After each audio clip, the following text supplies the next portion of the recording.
పాలమూరు నీళ్ల రాజకీయాలు తెలంగాణలో మరోసారి వేడెక్కుతున్నాయి. ఒకవైపు ప్రభుత్వం సాగునీటి పరిస్థితులపై వివరణ ఇస్తుంటే మరోవైపు బీఆర్ఎస్ నేరుగా సీఎం రేవంత్ రెడ్డినే టార్గెట్ చేస్తుంది. పాలమూరు బిడ్డనని చెప్పుకునే రేవంత్ రెడ్డి పాలమూరుకు నీళ్లు ఇవ్వడం లేదని, పాలమూరు అల్లుడైన ఉత్తమ్ కుమార్ రెడ్డి జిల్లాకు శనిలా మారని బీఆర్ఎస్ నేతలు తీవ్ర విమర్శలు గుప్పించారు. శ్రీశైలం జలాశయంలో తగిన నీటి నిల్వలు ఉన్నప్పటికీ నార్లాపూర్ రిజర్వాయర్ను నింపడంలో ప్రభుత్వం నిర్లక్ష్యం చేస్తోందని ఆరోపించారు. ఈ నెల 11న కేటీఆర్ ఆధ్వర్యంలో నార్లాపూర్ వద్ద భారీ నిరసన కార్యక్రమం నిర్వహిస్తామని, హైదరాబాద్తో పాటు ఉమ్మడి పాలమూరు జిల్లాల నుంచి వేలాది మంది కార్యకర్తలు తరలి వస్తారని ప్రకటించారు.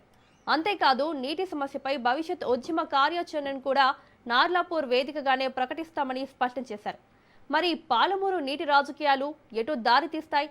నార్లాపూర్ వేదికగా బీఆర్ఎస్ చేపట్టబోయే పోరాటం ప్రభుత్వాన్ని ఇరుకున పెడుతుందా అన్నది ఇప్పుడు ఆసక్తికరంగా మారింది.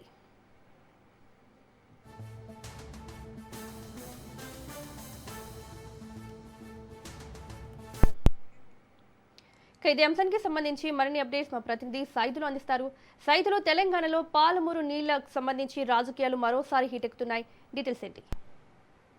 ఖచ్చితంగా హీటెక్కే అవకాశమే కనిపిస్తుంది. కృష్ణా జలాలు తెలంగాణ రాష్ట్రం వాడుకోకుండా నిర్లక్ష్యం చేస్తుంది రాష్ట్ర ప్రభుత్వం అని బీఆర్ఎస్ పార్టీ ప్రధానంగా ఆరోపణ చేస్తూ వస్తుంది. ఇప్పటికే శ్రీశైలంలో 160 టీఎంసీల నీళ్లుంటే 47 టీఎంసీలు మాత్రమే శ్రీశైలంలో నీళ్లున్నాయి. నాగార్జున సాగర్కి వచ్చేందుకు టైం పడుతుంది. సో ఇప్పుడు వాడుకోవడానికి నీళ్లు లేవని మంత్రి ఉత్తమ్ కుమార్ రెడ్డి అంటున్నారు. అధికారులు సైతం అదే చెప్తున్నారు అని బీఆర్ఎస్ పార్టీ నాయకులు తీవ్రస్థాయిలో మండిపడుతున్నారు.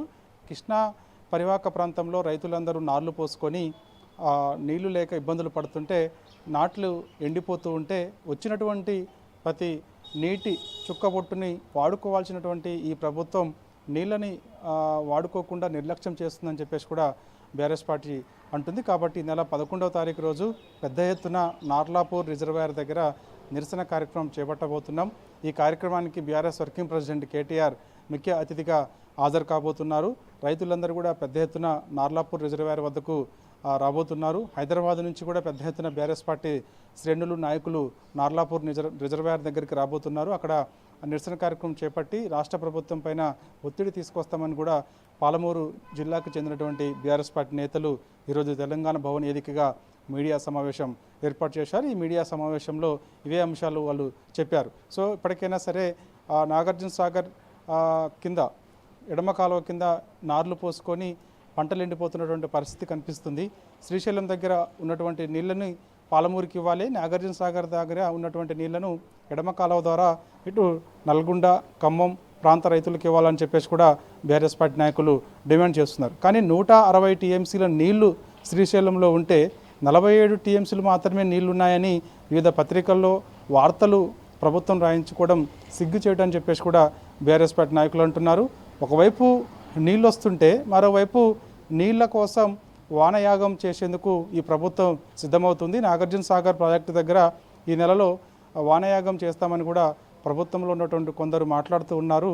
సో ఫస్ట్ నీళ్ళని వచ్చినటువంటి ప్రతి నీటి బొట్టును వాడుకోవాల్సింది పోయి రానటువంటి నీళ్ళ కోసం వానయాగం చేస్తే ప్రయోజనం ఏముంటుంది? ఇది దూరంగా ఉందని కూడా బీఆర్ఎస్ పార్టీ నాయకులు అంటున్నారు. కాబట్టి ఇప్పటికైనా సరే, ఎందుకంటే కర్ణాటక నుంచి వస్తున్నటువంటి నీళ్లు ఇప్పటికే ఆల్మట్టి పూర్తిగా నిండిపోయిందని, సో ఇక అక్కడ ఏమాత్రం కర్ణాటక రాష్ట్రం నీళ్ళని ఆపుకునే పరిస్థితి లేకుండా పోయింది.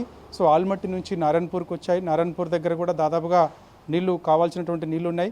నారాయణపూర్ నుంచి జూరాలకు వచ్చాయి. జూరాల నుంచి దాదాపుగా ఇప్పుడు 2,60,000 క్యూసెక్కుల నీళ్లు ఇటు శ్రీశైలంకి వస్తున్నాయి. శ్రీశైలం దగ్గర దాదాపుగా 160 టీఎంసీలు నీళ్లు ఉన్నాయి. తర్వాత ఇక నాగార్జున సాగర్కి నీళ్ళు వస్తాయి. సో ఇప్పుడు రైతులు సంతోషంగా ఉన్నటువంటి పరిస్థితి, ఎందుకంటే వానలు లేక ఇబ్బంది పడుతున్నారు. కాబట్టి ఎగువన కురుస్తున్నటువంటి వర్షాలకు పెద్ద ఎత్తున వరద ఇప్పుడు వస్తుంది. కాబట్టి వచ్చినటువంటి వరదను ఒడిసిపట్టుకొని తెలంగాణ ప్రాంత రైతులకు నీళ్లు ఇవ్వాల్సింది పోయి ఇవాళ వానల కోసం వానయాగం చేస్తామని, వచ్చినటువంటి నీళ్లను వదిలిపెడతామని చెప్పడం ఎంతవరకు విడ్డూరం అని చెప్పేసి కూడా బీఆర్ఎస్ పార్టీ నాయకులు రాష్ట్ర ప్రభుత్వాన్ని ప్రశ్నిస్తూ వస్తున్నారు. పాలమూరు బిడ్డ అని చెప్పుకుంటున్నటువంటి రేవంత్ రెడ్డి ఇవాళ పాలమూరు ప్రజల కన్నీటి చుక్కలు చూస్తూ ఉన్నాడు. పాలమూరు రైతులు ఏడుస్తుంటే పాలమూరు బిడ్డ అని చెప్పుకునేటువంటి రేవంత్ రెడ్డికి కనిపించడం లేదా? పాలమూరుకి న్యాయం చేయాలనుకుంటున్నాడా? రైతులకు నీళ్ళు ఇవ్వాలనుకుంటున్నాడా? లేకపోతే ఏం చేయాలనుకుంటున్నాడో కూడా అర్థం కానటువంటి పరిస్థితి నెలకొంది. ఇప్పటికైనా సరే పాలమూరు బిడ్డనని చెప్పుకుంటున్నటువంటి రేవంత్ రెడ్డి పాలమూరు రైతులకు నీళ్ళు ఇవ్వాలని చెప్పేసి బీఆర్ఎస్ పార్టీ నాయకులు డిమాండ్ చేస్తున్నారు. ఇక పాలమూరు అల్లుడని చెప్పుకుంటున్నటువంటి నీళ్ల శాఖ మంత్రి ఉత్తమ్ కుమార్ రెడ్డి నీళ్ళు ఇవ్వకుండా ఒక శనిలాగా పాలమూరుకు పట్టిండని చెప్పేసి కూడా బీఆర్ఎస్ పార్టీ నాయకులు అంటున్నారు. కాబట్టి ఇప్పటికైనా సరే నీళ్ళు ఇవ్వాల్సిందే, లేదంటే మాత్రం ఈ నెల 11వ తారీఖు రోజు పెద్ద ఎత్తున నార్లాపూర్ రిజర్వాయర్ దగ్గర పెద్ద ఎత్తున నిరసన కార్యక్రమం చేపడతామని కూడా అంటున్నారు. ఎందుకంటే కృష్ణా పరివాహక ప్రాంతంలో మొదటగా మనకి వచ్చేటువంటి నీళ్ళు ఏవైతే ఉన్నాయో అవి నార్లాపూర్ రిజర్వాయర్ నింపుకున్న తర్వాతనే ఏదుల ఒట్టెం ఇట్లా రిజర్వాయర్లు నింపుకొని ఈ యొక్క పాలమూరు ప్రాంత రైతులకు నీళ్ళు ఇవ్వచ్చు. కానీ నార్లాపూర్ రిజర్వాయర్ ఇంతవరకు నింపకుండా రాష్ట్ర ప్రభుత్వం నిర్లక్ష్యం చేయడం సరైనది కాదని కూడా బీఆర్ఎస్ పార్టీ నాయకులు అంటున్నారు. ఒకవైపు నార్లాపూర్ రిజర్వాయర్ ఎందుకు నింపడం లేదని అక్కడ ఉన్నటువంటి రైతులను అడిగితే మంత్రి ఆదేశాలు లేవు కాబట్టి అందుకు మేము నార్లాపూర్ రిజర్వాయర్ నింపలేకపోతున్నామని కూడా చెప్తున్నారు. మంత్రి ఉత్తమ్ కుమార్ రెడ్డి పాలమూరు అల్లుడు అని చెప్పుకుంటాడు. మరి పాలమూరు అల్లుడు అని చెప్పుకునే ఉత్తమ్ కుమార్ రెడ్డి నార్లాపూర్ రిజర్వాయర్ ఎందుకు నింపడం లేదని కూడా బీఆర్ఎస్ పార్టీ నాయకులు అంటున్నారు. కాబట్టి ఖచ్చితంగా ఈ నెల 11వ తారీఖు రోజు కేటీఆర్ ఆధ్వర్యంలో పెద్ద ఎత్తున నిరసన కార్యక్రమం చేపడతాము. రాష్ట్ర ప్రభుత్వం పైన ఒత్తిడి తీసుకొస్తాము. ఇప్పటికే గోదావరి పరివాహక ప్రాంతంలో ఉన్నటువంటి రైతులందరూ కూడా ఇబ్బందులు పడుతున్నారు. మన జూలై నెలలో పెద్ద ఎత్తున గోదావరి వరద సముద్రంలో కలిస్తే మేడిగడ్డ దగ్గర కన్నెపల్లి మోటార్ లాంచ్ చేయకుండా నిర్లక్ష్యం చేసినటువంటి రాష్ట్ర ప్రభుత్వం ఇవాళ కృష్ణా జలాల్లో పెద్ద ఎత్తున వరద వస్తుంటే ఆ వరదను కూడా ఒడిసిపట్టుకోవడం చేతకావడం లేదు ఈ ప్రభుత్వానికి అని చెప్పేసి కూడా బీఆర్ఎస్ పార్టీ నాయకులు అంటున్నారు. అంటే రైతులు పంట లేకపోతే ఇటు రైతు భరోసా ఇవ్వకుండా తప్పించుకునే ప్రయత్నం చేస్తున్నారని, పండినటువంటి ప్రతి గింజను కూడా మేము కొంటామని ఆనాడు ఎన్నికల సమయంలో కాంగ్రెస్ పార్టీ చెప్పింది. ఇవాళ రైతుల దగ్గర ఉన్నటువంటి ధాన్యాన్ని కొనలేకపోతుంది, ఇబ్బందులు పడుతుంది. సో రేపు కూడా ఈ యొక్క సీజన్లో ఎక్కువగా ధాన్యం పండితే కొనలేక ఇలాంటి పరిస్థితి తెచ్చుకొచ్చే ప్రయత్నం రాష్ట్రంలో చేస్తుందని చెప్పేసి కూడా బీఆర్ఎస్ పార్టీ నాయకులు అంటున్నారు. అంటే ఎక్కువగా రైతులు వరి పండిస్తే వరి కొనలేని పరిస్థితి ఇవాళ రాష్ట్రంలో ఉంది కాబట్టి ప్రభుత్వం నిర్లక్ష్యం చేస్తుంది కాబట్టి సో అందుకు పంటలు ఎండిపోతే ఆ యొక్క బాధ మాకు తప్పుతుందనే ఆలోచనతోటే ఈ యొక్క ప్రభుత్వం ఉంది, అందుకే పంటలు ఎండబెడుతుందని చెప్పేసి కూడా బీఆర్ఎస్ పార్టీ నాయకులు ఉంటున్నారు. కాబట్టి సో ఇప్పటికైనా సరే రైతులను దృష్టి పెట్టుకొని ఇబ్బందులు పడుతున్నటువంటి తీరును చూసి రైతులకు నీళ్లు ఇవ్వాలని చెప్పేసి కూడా ప్రధానంగా డిమాండ్ చేస్తున్నారు. 11వ తారీఖు రోజు నిరసన కార్యక్రమం నార్లాపూర్ రిజర్వాయర్ దగ్గర చేసిన తర్వాత ఒక ప్రత్యేక కార్యాచరణకి మేము సిద్ధమవుతున్నాం. ఆ ప్రత్యేక కార్యాచరణ అక్కడి నుంచి డిసైడ్ అవుతుంది. అక్కడనే డిసైడ్ చేసిన తర్వాత ఖచ్చితంగా రాష్ట్ర ప్రభుత్వం పైన ఒత్తిడి తీసుకొస్తామని చెప్పేసి కూడా పాలమూరు జిల్లాకు చెందినటువంటి బీఆర్ఎస్ పార్టీ నేతలు అంటున్నారు.